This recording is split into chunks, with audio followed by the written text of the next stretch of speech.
I'm Edie Lush, and I'm here in the GetGlobal conference in the Hub Pavilion in Los Angeles. Very pleased now to be joined by Humphrey Ho, managing partner at Hylink. Thanks very much for coming along. Thank you for having me. The largest digital agency in China. Now tell me, what's different about how Chinese shop through mobile, for example? Well, here's an interesting statistic. So 3/4 of all transactions, e-commerce transactions online, are done with a mobile phone. And I think in the US we have yet to reach half. Right. So the internet user in China is really a mobile internet user. You know, you've got closer to 700 million people online with an internet subscription today, and 680 something million of those people, and that stat changes every day, but 680 million people have a mobile phone to get on the internet as well. So the internet is mobile. And what's the relationship like when you want to purchase a product? Where do you go in China to purchase a product or to research the product? Right. There's three places. If I want to search up a brand, that the first place I go to is Tmall, Tmall.com and Taobao.com. Those places I look up brands that I'm familiar with, but also I look up brands that I'm not familiar with. You kind of end up using that search bar as a way of discovering more about the brand, because the experience on Tmall.com allows any brand to create a very holistic user experience, videos, and HTML5 engagement, and of course to show the product. If you're looking for groceries, you go to YHD, so yihaodian.com. Yihaodian drives a large share of the groceries a day. The 67% of weekly grocery shoppers all go to yihaodian.com. And if I'm looking for a computer, or if I'm looking for electronics and stuff around the home, I'm going to JD.com, which is owned by Tencent.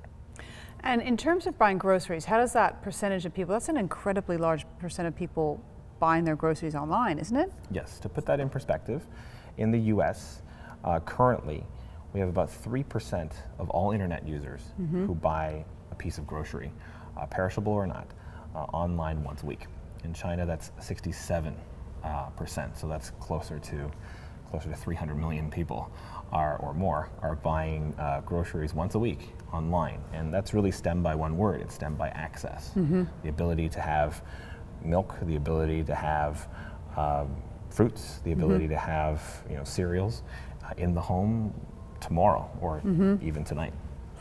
What's the relationship like between bloggers and celebrities and brands? Is it different from it is in the States?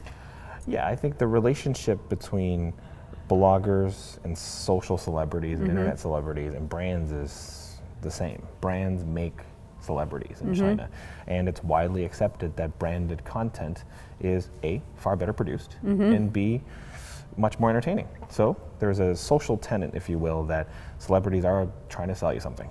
And as long as they're not doing it to the point where it's way too heavy and the internet pushes back, that sort of relationship will continue. Brands will continue to build celebrities from the ground up, or continue to support the top Korean and the top US celebrities. What's the trend you're seeing at the moment in China now that most fascinates you? Live streaming. So here's another stat. So 200 million Chinese, which is 2/3 of the US population, has a live streaming account and uses it once a month. To do what? The most popular activity for girls is to film their daily lives, to film themselves eating, to film themselves getting a tattoo, to film themselves hanging out with other friends.